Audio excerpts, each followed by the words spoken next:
The now jailed former Sinaloa cartel leader Joaquin Guzman Loera, alias El Chapo, reportedly had many children, but only a select few of them, known collectively as the Chapitos. They are at the center of an ongoing internal feud for control of the group's operations against the last remaining member of the so-called Old Guard, Ismael Zambada Garcia, alias El Mayo. While neither side has yet to exert the type of dominance that would make clear who is really in charge of the group's criminal activities, there's been no shortage of blood spilled as the two internal factions battle it out. In 2021 and 2022, the Chapitos continued to gain in strength, becoming among the main producers and traffickers of fentanyl and methamphetamine to the United States. They expanded their territorial control in Sinaloa, Chihuahua, Sonora, and Baja California, and reinforced their earnings by profiting from illegal mining, fishing, migrant smuggling, and more. They were named Inside Crime's criminal winners for 2022. They suffered a blow, however, when Ovidio Guzman Lopez was arrested for the second time in Sinaloa on January 5, 2023, leading to a major outbreak of violence in which more than 24 people were killed. While El Chapo is said to have dozens of children, 4 of them have figured prominently into the Sinaloa cartel's criminal operations: Joaquin Guzman Lopez, Ovidio Guzman Lopez, Ivan Archivaldo Guzman Salazar, and Jesus Alfredo Guzman Salazar. Ovidio, Ivan, and Jesus Alfredo were apparently brought into the Sinaloa cartel's criminal operations at a young age as teenagers by their father and El Mayo in order to learn the ins and outs of the organization. Ovidio, who was sanctioned by the U.S. Treasury Department's Office of Foreign Assets Control (OFAC) in 2012 and indicted in February 2019, has garnered the most attention in recent years. In October 2019, Mexican security forces launched a poorly planned operation to capture Ovidio in the Sinaloa state capital of Culiacan. Shortly after word of Ovidio's detention spread, Sinaloa cartel members responded in force, swarming the city and launching an all-out offensive to demand his release. President Andrés Manuel López Obrador ultimately ordered that the operation be stopped and that the presumed criminal be set free. According to the U.S. Treasury Department, Ovidio is said to be a key lieutenant within the Sinaloa cartel's ranks. For their part, Ivan and Jesus are also thought to be important cartel operatives. In 2016, the two brothers were among a group of men abducted by the Jalisco cartel New Generation cjng from a restaurant in an upscale district of the Mexican tourism center, Puerto Vallarta, in Jalisco state, the cjng's home turf. Both sons were later released. However, Jesus seems to have taken on an increasingly prominent role in the Sinaloa cartel's business. In fact, he has landed himself on the U.S. Drug Enforcement Administration's Most Wanted list, the only son to earn that distinction. In 2015, U.S. prosecutors also indicted him alongside his father and a number of other cartel leaders on drug trafficking charges. Jesus is also believed to play an important international role for the group. In 2016, he allegedly spent a few months in the Colombian city of Medellin under the protection of La Raza, one of the sprawling city's most powerful criminal gangs. Not much is known about Joaquin, who has kept a relatively low profile in comparison to his other brothers.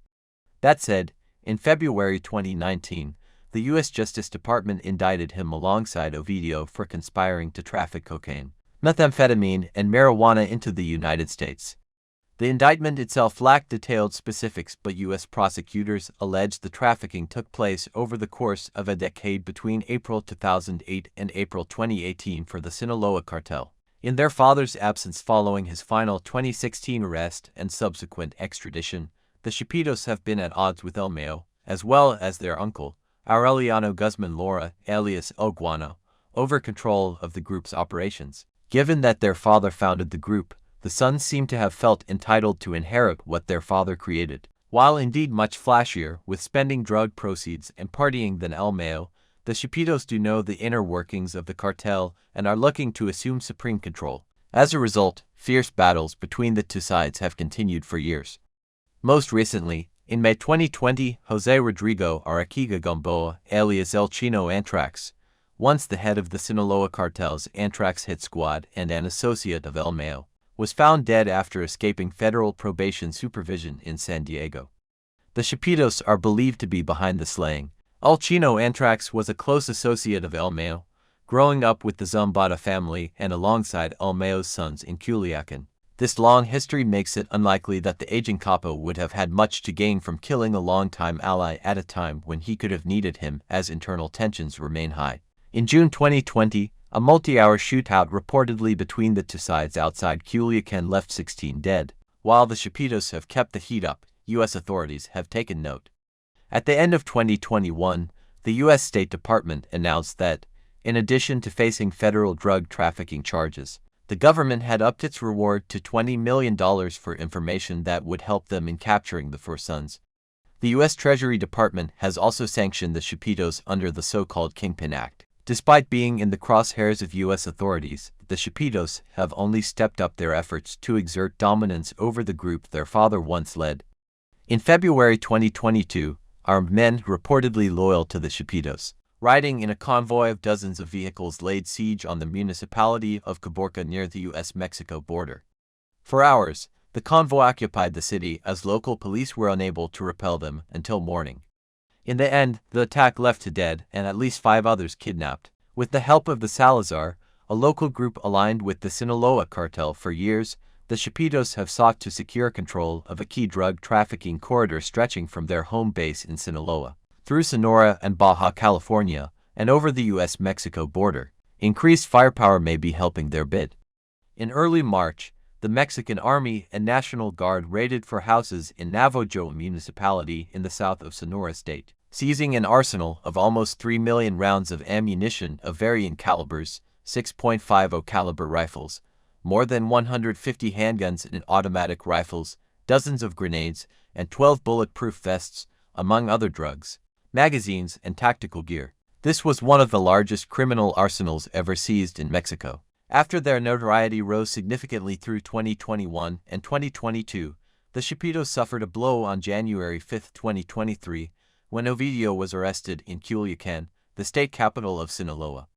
According to Mexican Defense Minister Luis Crescencio Sandoval, an army patrol came upon a convoy of 6 armored trucks. The occupants refused to cooperate with a check of the vehicles and opened fire on security forces. A large number of alleged Sinaloa cartel members were arrested after the shootout, including Ovidio. At least 7 soldiers were killed in this initial exchange of fire. Following his arrest, much like in 2019, blockades were set up across the city and other parts of Sinaloa, with cartel gunmen taking shots at police and army troops and even bringing down a military helicopter. Within hours, President López Obrador sent in reinforcements to calm the situation. As of January 9th, at least 29 people had been killed following Ovidio's arrest, including 10 Mexican soldiers. While Ovidio was not released this time, this action proved the rapid mobilization and response capacity of the Sinaloa cartel on their own turf. The Chapitos' main business, much like their father before them, is international drug trafficking. According to various U.S. indictments, the sons are involved in trafficking large quantities of everything from cocaine and marijuana to methamphetamine into the United States using their vast web of contacts throughout Latin America. In particular, the group has adjusted to shifting drug markets and become ever more involved in the synthetic drug trade alongside the cjng, especially with regards to trafficking the powerful synthetic opioid fentanyl. In fact, the Chapitos have expanded their activities to include the exploitation of drug rehab centers to recruit new traffickers, yet another source of continued violence with El Mayo. In addition, the group has also looked beyond the U.S. market and started tapping into lucrative markets in Australia. Today, the Chapitos are among the main suppliers of fentanyl and methamphetamine into the United States.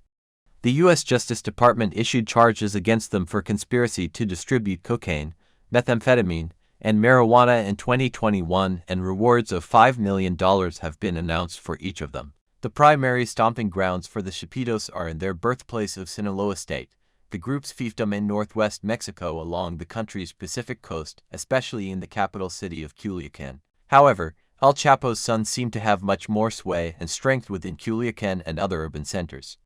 On the other hand, El Mayo is believed to maintain a stronghold on his rural networks in the areas surrounding the capital city, which the Chapitos haven't yet been able to seize control of. As a whole, the Sinaloa cartel is operational in major cities stretching from New York City to Buenos Aires and countless others in between.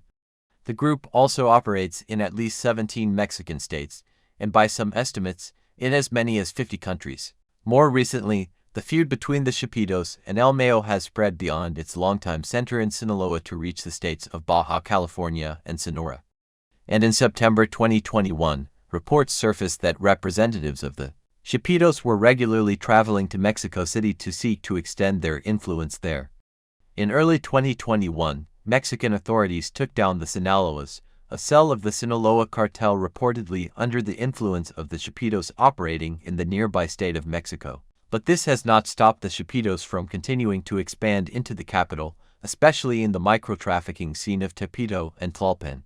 In 2022, they also intensified a long-running battle against the Caborca cartel in Sonora, following the arrest of that rival group's founder, Rafael Caro Quintero. At the present moment, their father's former right-hand man, El Mayo, appears to be internal enemy number one for the Chapitos.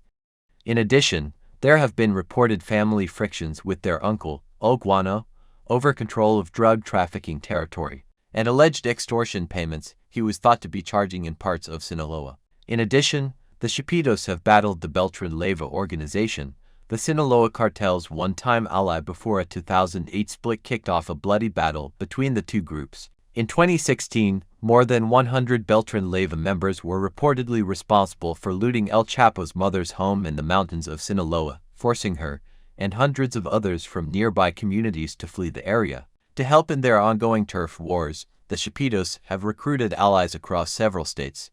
This list includes former rivals such as Pablo Edwin Huerta Nuno, alias El Fueguito, formerly of the Arellano Felix cartel in Baja California, as well as longtime associates such as Nestor Ernesto Perez Salas in Culiacan. Some experts have also suggested that the cjng has benefited from the ongoing feud between Los Chapitos and El Mayo, in turn strengthened their power and control over parts of Mexico. But the cjng remain a top enemy of the Chapitos as they and the Sinaloa cartel battle for ultimate control over Mexico's vast criminal economies. cjng leader Nemesio Oseguera Cervantes, alias El Mencho, even allegedly assembled a hit squad to hunt down and kill El Chapo's sons. Looking ahead, the Chapitos certainly have a leg up on El Mayo as far as longevity goes.